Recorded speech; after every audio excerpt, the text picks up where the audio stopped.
What if the most dangerous prison in the world wasn't built from steel, but from your own mind?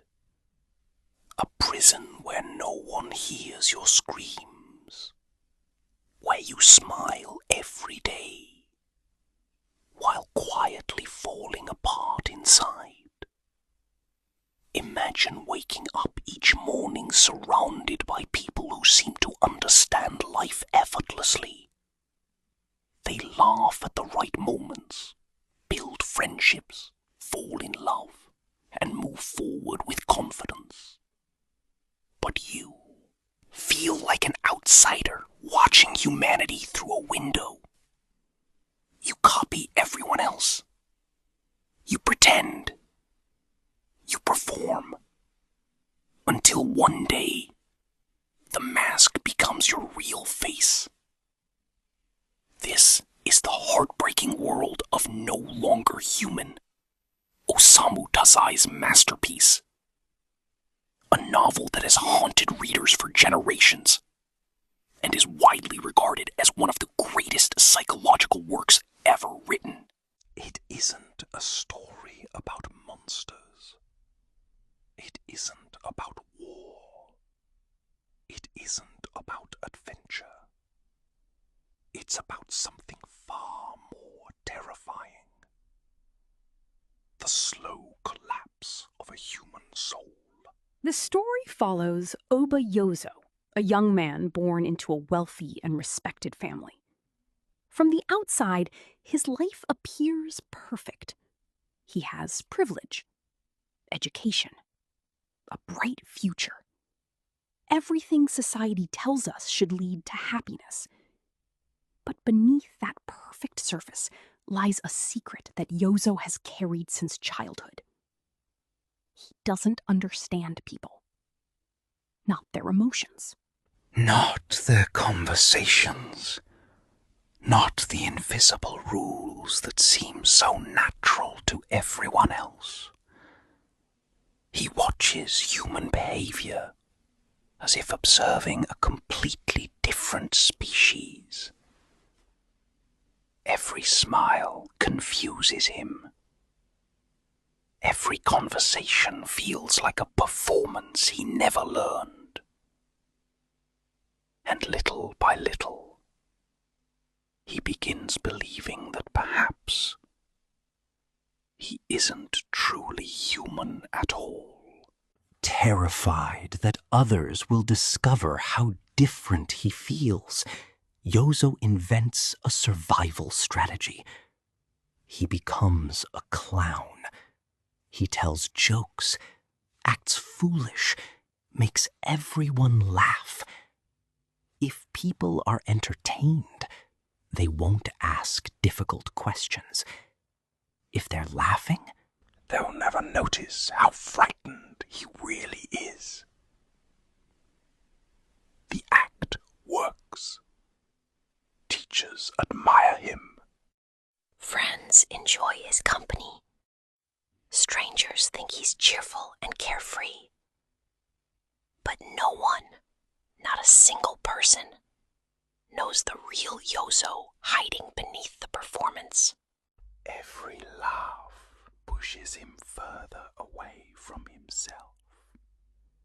Every smile strengthens the mask.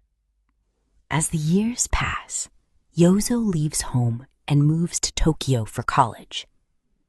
He hopes a new city will become a fresh beginning, a place where he can finally belong. Instead, Tokyo magnifies everything he has tried to escape.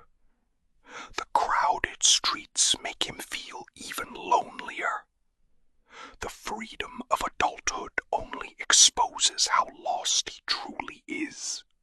He meets artists, students, political activists, dreamers, people searching for meaning just as desperately as he is.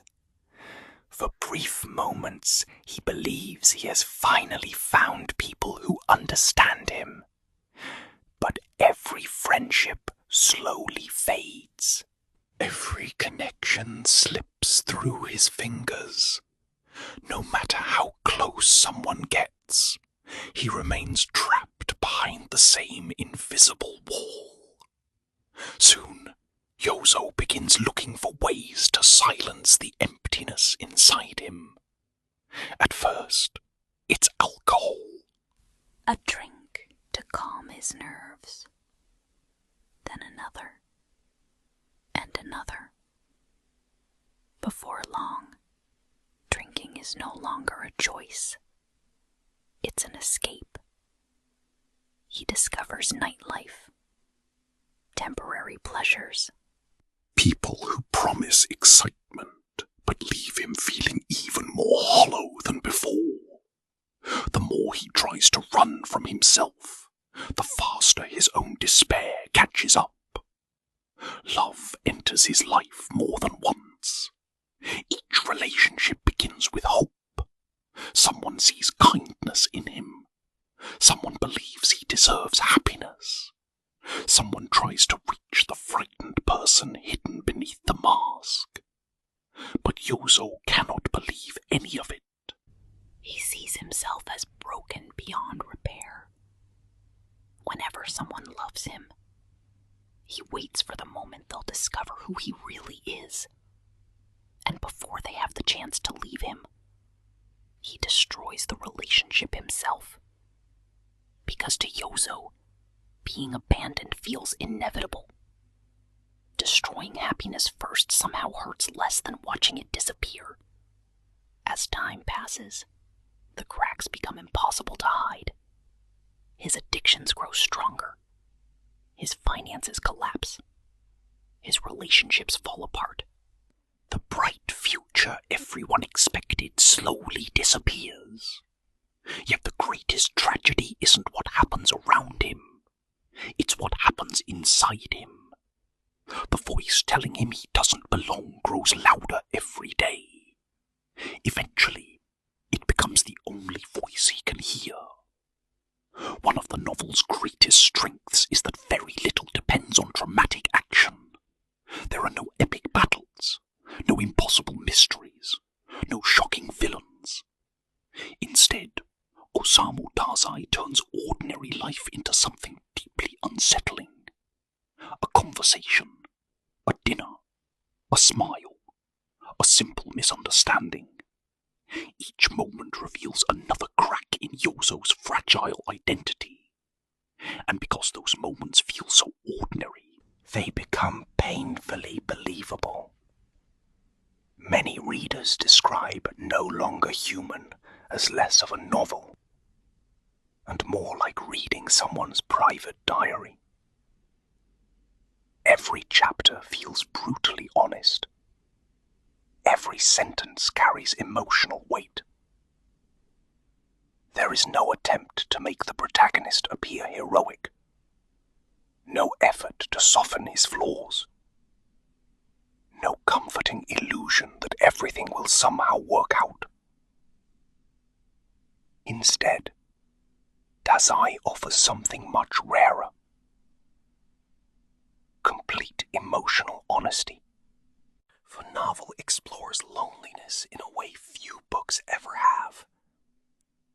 Not the loneliness of being physically alone, but the loneliness of feeling fundamentally disconnected from humanity itself. It's the fear that no matter how many people surround you, no one truly knows you. No one could. Because you've spent your entire life pretending to be someone else. As Yozo sinks deeper into despair, the title of the novel begins to reveal its devastating meaning. No longer human. It isn't simply a phrase. It's the conclusion Yozo reaches after years of shame, fear, isolation, and self-hatred. He no longer sees himself as part of humanity. He believes he has become something empty, something broken beyond repair. someone who merely imitates what a human being is supposed to be. Perhaps that's why this novel continues to resonate nearly 80 years after it was first published. Because its questions remain timeless. How many people are hiding behind carefully constructed masks? How many smiles conceal unbearable pain? How many lives appear normal while quietly falling apart behind closed doors? These are questions every generation eventually asks, and few books answer them with such haunting sincerity. By the time the story reaches its emotional conclusion, readers realize that the greatest enemy was never poverty, or addiction, or failed relationships. It was the belief planted inside Yozo as a child, the belief that he was somehow less than everyone else. Everything else grew from that single wound. In the end, No Longer Human is far more than a psychological novel. It is a mirror, one that forces us to confront the fears we usually keep hidden. The fear of rejection, the fear of loneliness, the fear that if people ever saw who we truly are, they might walk away. And perhaps that is why Osamu Dazai's masterpiece has never stopped finding new readers. Because somewhere inside all of us, there is a part that wonders whether we are truly understood, or whether we've simply become very good at pretending. Sometimes the deepest wounds leave no scars. Sometimes the loudest cries are never heard. And sometimes the greatest tragedy isn't losing everything. It's slowly losing yourself, until one day you can no longer recognize the person staring back at you. That is the heartbreaking meaning behind the title, No Longer Human.